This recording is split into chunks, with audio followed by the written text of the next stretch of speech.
My brothers and sisters, before you were born, Allah Almighty has already written certain things about you and I.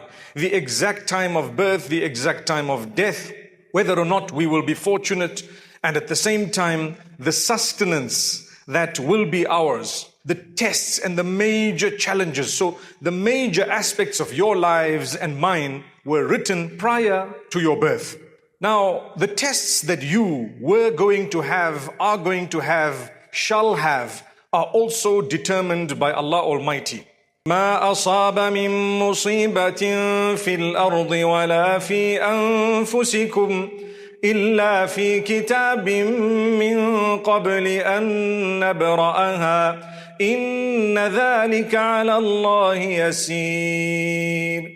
Any calamity, difficulty, hardship or test that has come in your direction, or anything that is on earth of a similar nature, meaning difficulties, hardships, calamities, except that it has been written by Allah Almighty in a book from a long time back. So it is written by Allah, predestined. You need to know your tests, you will go through them. You have to go through them one by one. It is impossible for anyone on earth to have it smooth sailing totally. Some people have an easier life than others, but they have a different type of a problem. You have someone who doesn't have wealth at all, but he has good health. You have someone who has good health, for example, but maybe they don't have children. Or you might have someone who has children, but they're not good and they are a source of his or her stress and sadness. Sometimes you have a person who is relatively healthy and wealthy, for example, but they suffer because of an earthquake or a loss in business, something of things that they didn't imagine. All this was planned and predestined by Allah. It's up to you to realize you cannot have it smooth sailing. There is not a soul on earth who has everything, because you came onto this earth in order to be tested. Your examination paper was already written by Allah before you were born. So what do you do? Well, what you do is you have to look at the examination question. You can't skip it because you might fail. You don't know the next questions that are going to come. You have to ask yourself, how did my teacher teach me to go through this question? What answer should I put here? Who's your teacher? Nabi Muhammad sallallahu alayhi wasallam. Where did he get the answers from? Allah subhanahu wa ta'ala. So anything that happens in your life, ask yourself, how did Allah teach me to go through this, and follow it blindly? Subhanallah. Follow it, because that is success. You follow what Allah says. Why do we pray 5 times a day? Why does Allah speak so much in the Quran about patience, sabr? Why does Allah say when you're a pious person, when you're closer to Allah, or when Allah loves you, He's going to make you go through and endure more patience than others? Because Allah knows He's your maker. He wants you to have a high status. When you answer an examination question correctly, no matter how tough it was, you are the champion, right? When you go through an exam paper at school, for example, you learnt a lot and then you find it's really, really tough because your level is very high. The A stream and the B stream are not the same. You have to go through challenges, and each one will go through a different challenge. But Allah Almighty is the examiner. He says, we have sent you onto earth to test you. You will be tested. You shall be tested like those before you, in order to distinguish who is truthful in their faith and who is not. We've heard that verse so many times of Surah Al-Ankabut. So remember, my brothers, my sisters, don't be upset because you have a test. Be happy. Thank Allah. Oh Allah, you put a test in my life. This one, I can manage it by your help. Subhanallah. Because if you don't want one of the tests, Allah says, okay, we're going to give you another one. That one might be more difficult. Imagine, it might be more difficult. So take it in your stride. Thank Allah. Look at your challenge. What did I just suffer today? For example, a huge loss in business that was written by Allah, predestined. How does the same Allah teach me to go through it?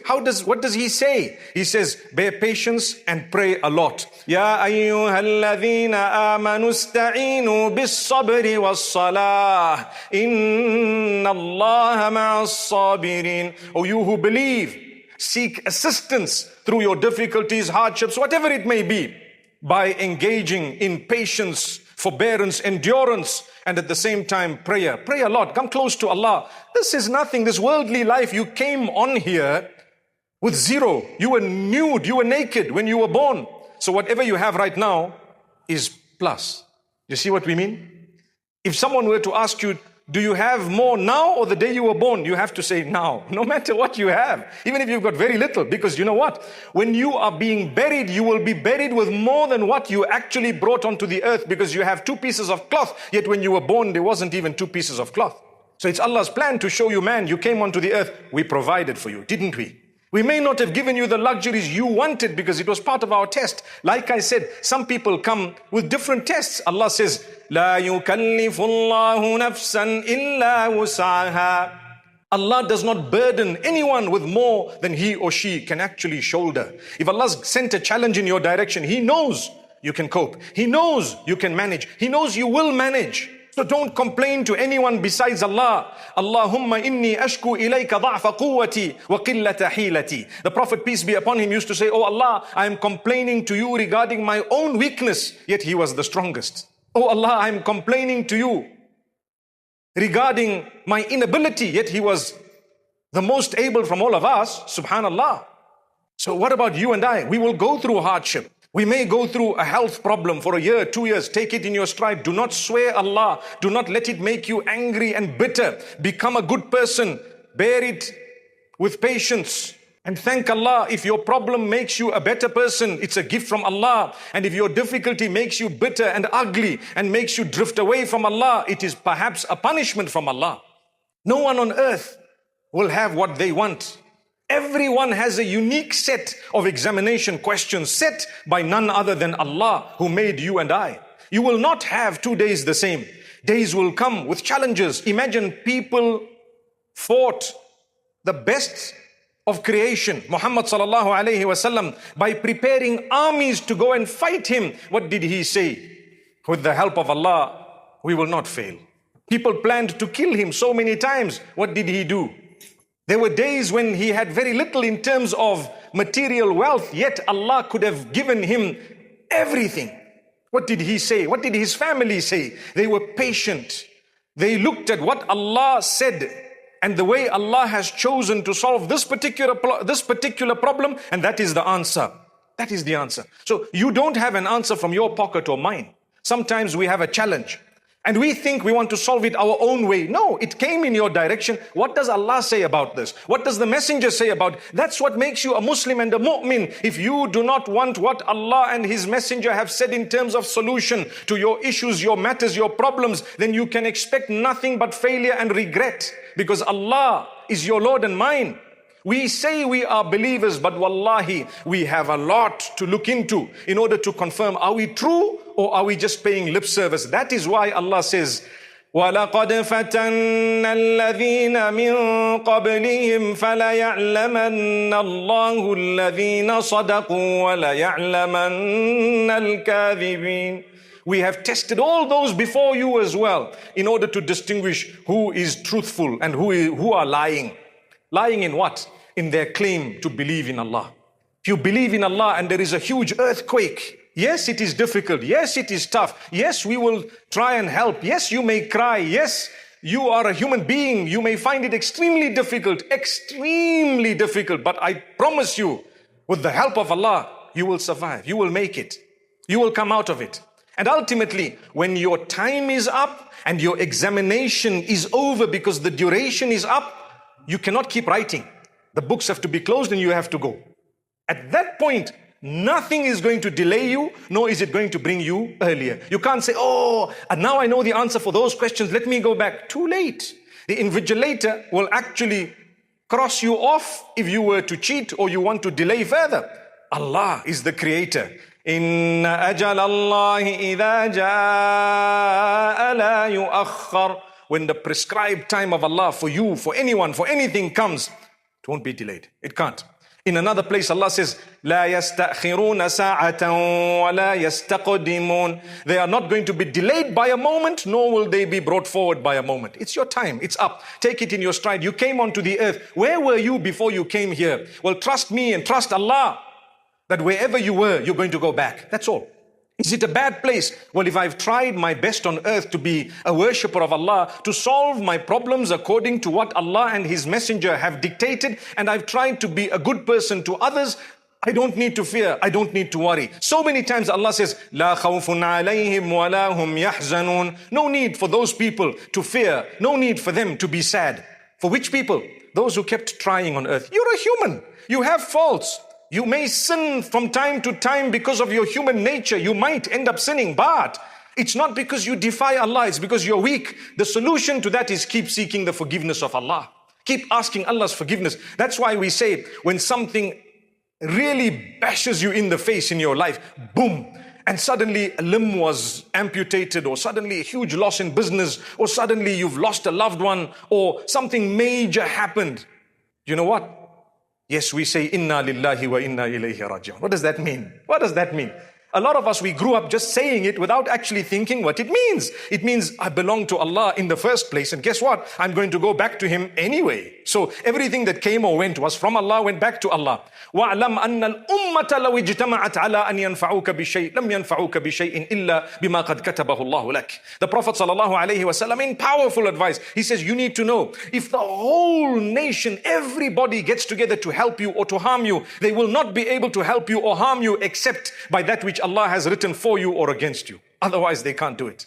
In another narration, the Prophet ﷺ explains so beautifully, مَا أَصَابَكَ لَمْ يَكُنْ لِيُخْطِئَكَ. What got to you was never meant to miss you, and what missed you was not yours. It was never meant to get. A grain of rice that is written in your sustenance, no matter what anyone on earth tries to do, will never ever go to someone else. It has to come to you.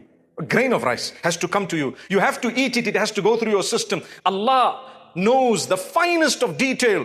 Allah will give you, Allah will provide for you. Why are you turning to haram when you want to provide for yourself, knowing that Allah has kept it for you in halal? And if Allah Almighty is not giving you, it's because it's not written for you. So knock His door and keep knocking His door.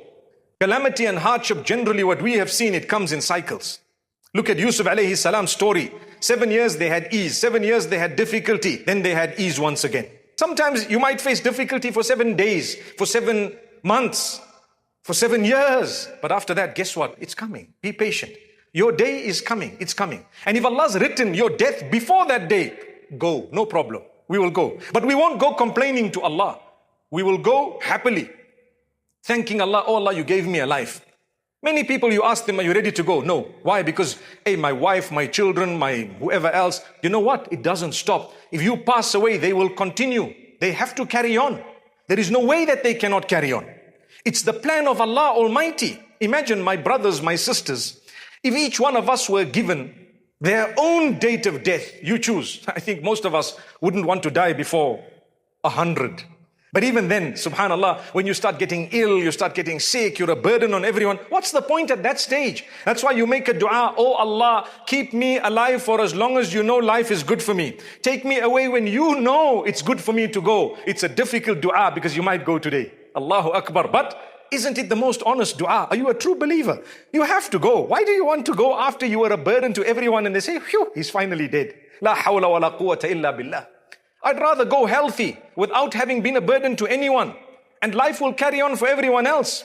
The same applies when you are making dua. Because our examinations are laid by Allah and every test that comes in our direction is planned by Allah, Allah teaches us, call out to me, saying what? Oh Allah, what should I say to you? Say to Allah, oh Allah, if this is good for me, for my deen, my religion, my faith, my worldly life, my present and my future, make it easy for me. And let me have it, or let it happen for me and grant me blessings in it. And oh Allah, if this is not good for me in your knowledge and you know it's bad for me, for my connection with you, for my current life, for my future, then take it away from me and take me away from it and make me pleased with your decree. It's called istikhara. Why? Why istikhara? Because I don't know the future. Sometimes you see a crucial deal. You want to dive into it. It looks beautiful. 2 years down the line, the same guy crooked you and robbed you of 10 times more than you ever put in. Sometimes Allah wants to block you from the very beginning. So He starts showing you signs to say, you know what? Don't even get involved. It sounds too good to be true. Remain with your millions. Don't go into the billions. I'm talking of Zim dollars, RTGS, by the way. Because if you go into the billions, you know what? You might lose a lot of other things that you have. Subhanallah. What don't you have? Look at it. Someone might complain, well, I don't have this, I don't have that. There are others who would die to be in your situation. They would love to be living your life and you are complaining. Subhanallah Rabbil Alameen. The whole aim of today's talk was to remind you and I that tests come from Allah. You can manage, but only with the help of Allah. On your own, you cannot do it. If you remove Allah from the equation and you don't want to pray and you don't want to bear patience, you won't succeed. Allah says you cannot have profit every day. You have to have a loss. You have to have some element of fear. Anxiety has to come in your life. There's no chance that we're not going to have someone without anxiety. You don't know the future. That itself is a level of anxiety. But faith will keep you going with calmness. What's going to happen tomorrow? They're going to make a massive announcement about something and something. Big deal. Let's wait for it. We'll see when it comes. We'll cross the bridge when we're there. We are so many. We'll do it together. MashaAllah. Right? But we start getting worried. You know this, you know that. I remember there was a time when a brother said, if you are to travel to another country, you have to quarantine for 14 days. I said, well, then don't travel. The millions are not traveling. But I need to go. Well, if you need to go, then quarantine. So what's the big deal? No, but hang on. You're getting excited. You're getting upset simply because you haven't acknowledged that that's reality on the ground. It's over. They will change it. They cannot continue forever and ever. And guess what? A time came when they changed it. In fact, at one stage, they didn't even implement something. Because they knew this is not going to be easy to do. But that's just one example. Those things happen in our lives every day. Fear factor. People threaten you. People do this, that. You might have a challenge in your life. No problem. Are you close to Allah? Yes. Have you hurt and harmed someone? That's a big question. Normally, when you suffer, the first question you should ask yourself, have I made someone else suffer? The answer is yes. Well, then I need to make amends. That's a fact. People might not tell you this, but I promise you, if something came smashing at your door and you really feel this is a huge loss, you know what? Ask yourself, have I been a kind soul to everyone? Is there anyone I've really been so nasty to, or I've made their life difficult? Well, if it's yes, kama tadinu tudan. It shall be done unto you as you have done unto others. So it comes around. May Allah subhanahu wa ta'ala make it easy for us. However, generally the calamities, the difficulties, the hardships that we have, my beloved brothers, my sisters, these are planned for you and I from Allah. Some people may not have children. May Allah bless you with children. In the interim, thank Allah. You have so many other things. If I were to ask you, what don't you have? There's a list of just a few things. The rest you have. You realize this. But what does man do? He complains about the 3 things he doesn't have. And he doesn't want those tests. So Allah says, all right, we take away these. Let's give it to you. But we're going to test you with something even bigger. Loss of limbs. So now you're not going to have any limbs. But then that's even bigger. Well, then why didn't you thank us for the test we put in your life? And when you thank, Allah says, لَإِن شَكَرْتُمْ لَأَزِيدَنَّكُمْ. When you're thankful, we will give you increase in goodness. You should have just thanked us and continue. Oh Allah, I thank you for this challenge. Imagine the house of the Prophet ﷺ going on for a few months with no food and drink as such, besides water and dates. Complain? No complaint. Anyone knew? No one knew. Subhanallah. And who was he? No comparison. Nothing to compare him with. The best of creation. He went through challenges. You and I are bound to go through a lot in life. You will face a lot. Life is not just supposed to be an easy little thing. No, it ends with death, which we look at as the end of goodness. Yet, as a believer, it's the beginning of the goodness. Someone says, what's the worst thing that could happen? Well, he could die, I could die, this one could die. Die, death. Worst thing that could happen. Allah says, Tuhfatul mu'minil mawtu. That's a hadith. The gift of a true believer is death. You die, then come. We give you all your prizes that we've kept for you. Come on, man. Subhanallah. May Allah make it easy for all of us. May Allah grant us goodness. He knows what's better for us. May Allah make it easy for every one of us. My brothers, my sisters, your calamities, your hardships, your difficulties, go and check what does Allah say. How should you deal with it? And deal with it that way. Turn to patience, turn to prayer. Don't act irrationally. May Allah Almighty forgive all of us. Seek the forgiveness of Allah and Allah will open doors. Come closer, come closer. Ultimately, we have to return to the one who made us. And on that day, when He says to us, you have passed, wallahi, we will be the happiest and proudest of people in a good way. May Allah grant that to us.